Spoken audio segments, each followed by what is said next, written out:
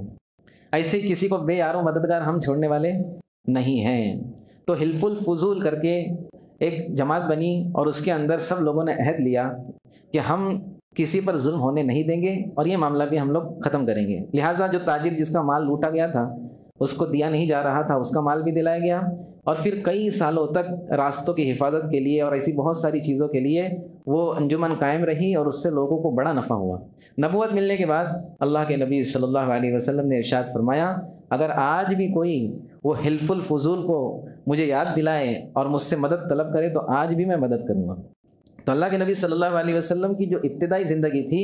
ہم اس کے حالات دیکھیں گے نبوت سے پہلے کی، وہ بھی حالات لوگوں کو نفع پہنچانے والی جذبات کے ساتھ اللہ کے نبی صلی اللہ علیہ وسلم زندگی گزار رہے تھے۔ اور اس ماحول کے اندر جس میں شراب اور نشہ اور عجیب عجیب چیزیں پھیلی ہوئی تھی، اللہ رب العزت نے اپنے نبی کی طبیعت ایسی بنا دی تھی کہ ان تمام چیزوں سے دور رہتے تھے، بت پرستی سے بہت دور رہتے تھے، بلکہ نفرت کرتے تھے، اگرچہ اکثر لوگ بت پرستی میں مبتلا تھے۔ اسی طرح ایک واقعہ ہے کہ اللہ کے نبی صلی اللہ علیہ وسلم کے زمانے میں اور اس سے پہلے سے بات چلی آ رہی تھی کہ مکہ والے سال میں ایک دن ایسا مناتے تھے جس میں وہ کسی جگہ پر جاتے تھے، خوب ناچ گانے ہوتے تھے اور عجیب عجیب خرافات ہوا کرتی تھی۔ جیسے ہم میں سے اکثر علاقوں کے اندر بھی کچھ نہ کچھ سال بھر میں ایک بار ایسا ہوتا ہے جہاں پر لوگ جو ہے میلہ لگاتے ہیں اور ناچ گانے ہوتے ہیں اور گندی حرکتیں ہوتی ہیں۔ اللہ کے نبی صلی اللہ علیہ وسلم کو اللہ رب العزت نے ایک مرتبہ، سب لوگ کہنے لگے، بچپن چھوٹے تھے اللہ کے نبی صلی اللہ علیہ وسلم، جوانی کے قریب، کہنے لگے چلو ہمارے ساتھ۔ تو اللہ کے نبی صلی اللہ علیہ وسلم کہے ہاں آتا ہوں، اور اللہ رب العزت نے اللہ کے نبی صلی اللہ علیہ وسلم پر نیند طاری کر دی، آپ صلی اللہ علیہ وسلم سو گئے۔ یعنی طبیعت بھی اچھی، ایسی طبیعت اللہ کے نبی صلی اللہ علیہ وسلم کی کہ اللہ کے نبی صلی اللہ علیہ وسلم نے کبھی گناہ کا ارادہ ہی نہیں کیا۔ دوسری چیز، اگر کچھ لوگوں نے زبردستی بھی کی تو اللہ رب العزت نے اللہ کے نبی کی کیا کی ہے؟ حفاظت فرمائی ہے۔ اسی لیے اللہ کے نبی صلی اللہ علیہ وسلم کا لقب امی ہے۔ کیا ہے لقب؟ امی کہتے ہیں بے پڑھے لکھے کو، لیکن کیا کہتے ہیں؟ لقب امی ہے لیکن علم کا دریا بہاتے ہیں۔ لقب امی ہے لیکن علم کا دریا بہاتے ہیں۔ یہ جو حالات دنیا میں آج چل رہے ہیں، جو بھی کچھ ہو رہا ہے، جنگیں ہو رہی ہے، مسلمانوں کو جو ہے مظلومیت کی حالت میں قتل کیا جا رہا ہے، یہ حالات اللہ کے نبی صلی اللہ علیہ وسلم نے اپنے زمانے میں ہی بتا دیے تھے۔ کیسا علم ہے کہ قیامت تک جو حالات آنے والے ہیں، جو فتنے رونما ہونے والے ہیں اور عجیب عجیب واقعات پیش آنے والے ہیں، یہ اللہ کے نبی صلی اللہ علیہ وسلم آج سے 1450 سال پہلے بتا چکے ہیں۔ لقب امی ہے لیکن قیامت تک کا جو اللہ رب العزت نے علم، اور آخرت کے مراحل، قبر، حشر، جنت، جہنم، یہ سب چیزیں اللہ کے نبی صلی اللہ علیہ وسلم کے ذریعے ہم کو اللہ رب العزت نے بتائی ہیں۔ انشاءاللہ آئندہ جمعہ کو اس کے آگے کی بات ہوگی۔ خاص طور پر یہ اعلان تھا کہ شبیر خان جو ہمارے یہیں کے رہنے والے ہیں، کافی ان کی طبیعت ناساز ہے، تو دعا کیجیے اللہ ان کو شفائے کاملہ عاجلہ مستمرہ دائمہ عطا فرمائے۔